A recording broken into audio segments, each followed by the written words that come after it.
Beleza, negado. Então falamos ali sobre a estética do ponto de vista de uma ciência que cultiva os ideais, como um primeiro modo de pensar a estética de Peirce, enquanto ciência. Por outro lado, e de certa forma atrelada a essa perspectiva, está pensar a estética enquanto criação, enquanto renovação das percepções e dos sentimentos.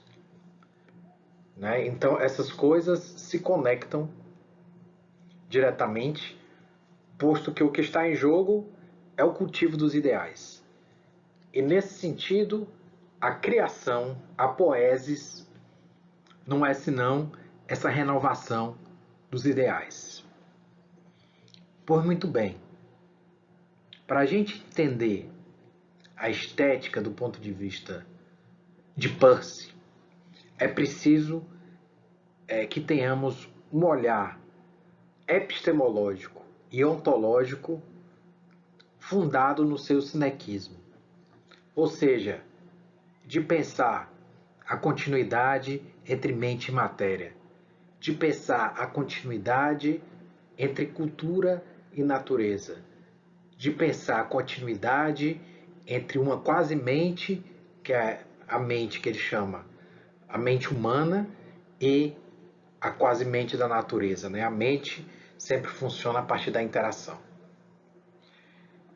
Então, nesse sentido, o primeiro aspecto é entender os sentimentos dentro dessa perspectiva da continuidade. É importante a gente destacar que a estética é fundamentada na fenomenologia. É preciso entender a experiência estética, agora a gente vai falar de experiência estética, né? A gente está saindo daquela ciência da estética para entender agora as produções, como se fala, da mente humana. Né? Uma ciência que está voltada aqui para o processo de criação e de como essa criação também está envolvida com o sentir, com a sensibilidade e com as percepções também. Né? Então, vamos partir dos sentimentos. É preciso entender o sentimento do ponto de vista de uma continuidade, ou seja, não apenas como um aspecto interno, né, dentro de uma perspectiva empirista, por exemplo.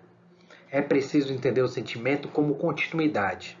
Continuidade entre uma mente da natureza, uma mente da cultura e uma mente, por assim dizer, interna. Né? Essa relação entre interno e externo.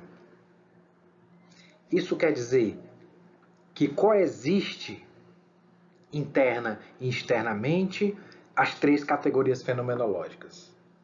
Primeiridade, enquanto qualidade, enquanto potência, né? Enquanto imprevisibilidade. Segundidade, enquanto atrito, enquanto alteridade. E terceiridade, enquanto mediação.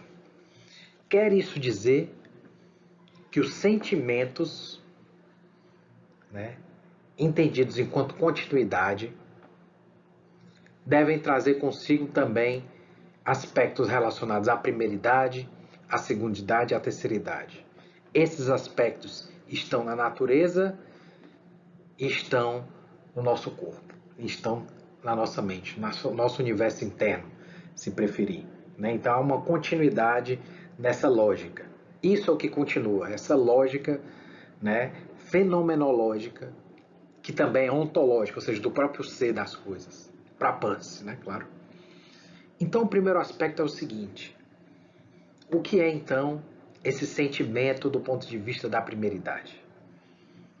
Tem a ver, o Peirce vai dizer, com a própria qualidade do corpo, com a materialidade do corpo. Né? E isso me lembra um conceito, né, da biologia que chama Welt, né, que está relacionado a uma bolha perceptiva característica de cada espécie. Ou seja, em consonância com as nossas capacidades de sentir o mundo que nós o sentimos, as nossas qualidades materiais, né? Então, o primeiro aspecto é que os sentimentos estão conectados com essa qualidade material. Se é humano, né, se enxerga de determinada forma, né? Tem o privilégio, por exemplo, da visão. Se você é uma pulga, né, você tem um outro tipo de sensibilidade, né, que privilegia a sua sobrevivência enquanto pulga.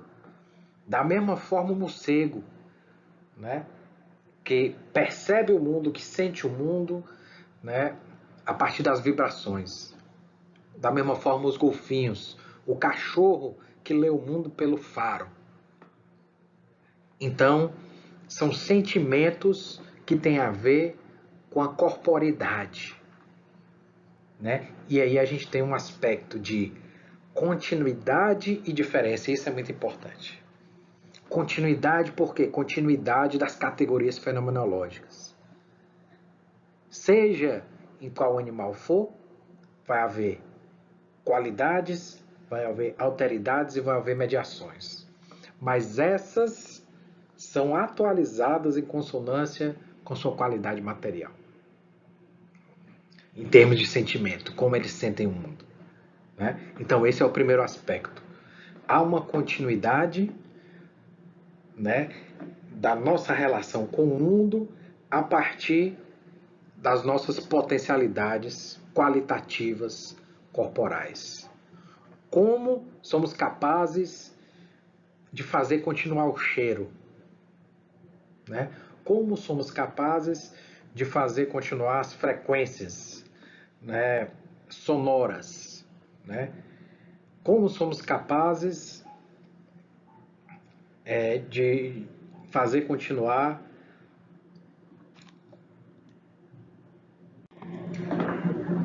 como somos capazes, né, de fazer continuar as frequências eletromagnéticas que caracterizam as cores, por exemplo, né? Então, nesse sentido, há essa relação entre a qualidade que está no mundo e como essa qualidade continua se diferenciando dentro dos corpos. Ora, está aberto para essas qualidades, como a gente vai falar daqui a pouco, é muito importante, né, para a mente de um artista que consegue perceber, né, a espontaneidade das qualidades. Depois, é importante também perceber como os sentimentos promovem a continuidade da alteridade, daquilo que é diferente, daquilo que produz resistências, né? É o que o Peirce vai chamar de irritação, né? A dúvida é o contrário da crença. A dúvida nos faz pensar, ou seja, é esse sentimento que vai direcionar nossa atenção para algo, né, que vai ter a ver com uma causa eficiente. Eu preciso resolver isso, né? Então isso tem a ver com essa nossa relação com aquilo que produz resistência na nossa relação comum, ou seja, com a alteridade, com os impactos, com a insistência do real. É senão essa dúvida, essa irritação que nos move a desenvolver mediações, né, modos de resolver, né, modos de conhecer essa alteridade.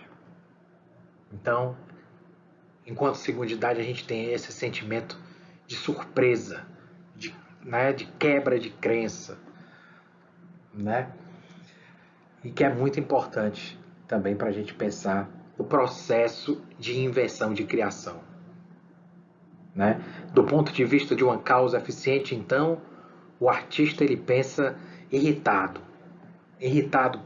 por algo, por uma dúvida, pelo diferente, né? Então, passa a tentar resolver esses problemas, inventando determinadas conexões.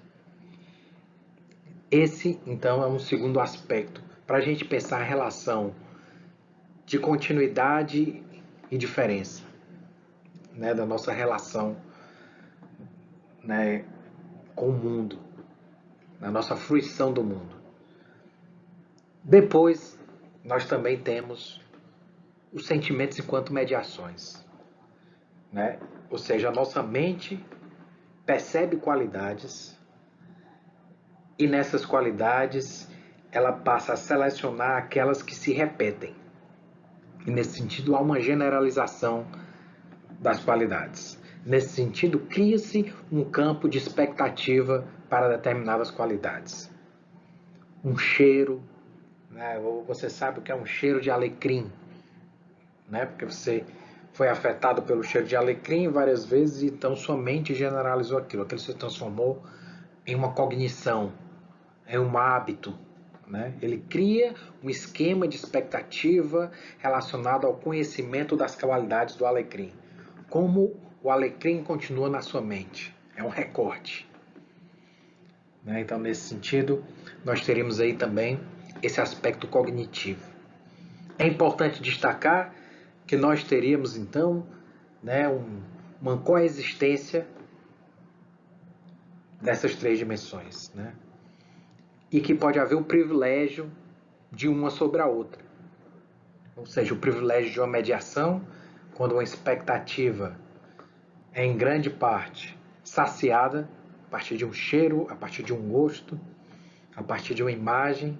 Né? Então, esse sentimento de reconhecimento, como diz Puss, sentimento de reconhecimento tem tudo a ver com isso. Né? A expectativa da mente em relação àquela qualidade é saciada. Por outro lado, podemos ter um privilégio de alteridade, de surpresa, né? Quanto aquela qualidade é bem diferente daquela que você estava esperando. Ou, por outro lado, você pode ter o privilégio das qualidades, da percepção das qualidades. É importante, então, a gente destacar a continuidade, né? Uma relação entre ontologia e epistemologia em Puss. Né? E essa frase dele, que eu coloquei aqui para vocês, é muito emblemática para pensar isso. Onde quer que a espontaneidade do acaso seja encontrada, né, na realidade, lá existe um sentimento na mesma proporção. De fato, acaso nada é senão o aspecto externo daquilo que internamente em si mesmo é o sentimento. Né? Então, é o sentimento, e essa ideia é muito interessante. O sentimento é uma vibração interna, né? É exatamente essa produção de uma intensidade interna que representa um caos externo, né? Que na verdade representa nem é a palavra certa, né? Talvez expressa, né? Exatamente porque o caos não tem representação, né? O caos como uma distribuição aleatória das qualidades. Né? Então, nesse sentido aqui, esse sentimento, né, interno que se desenvolve a partir do caos, como a interiorização de uma qualidade ainda não generalizada.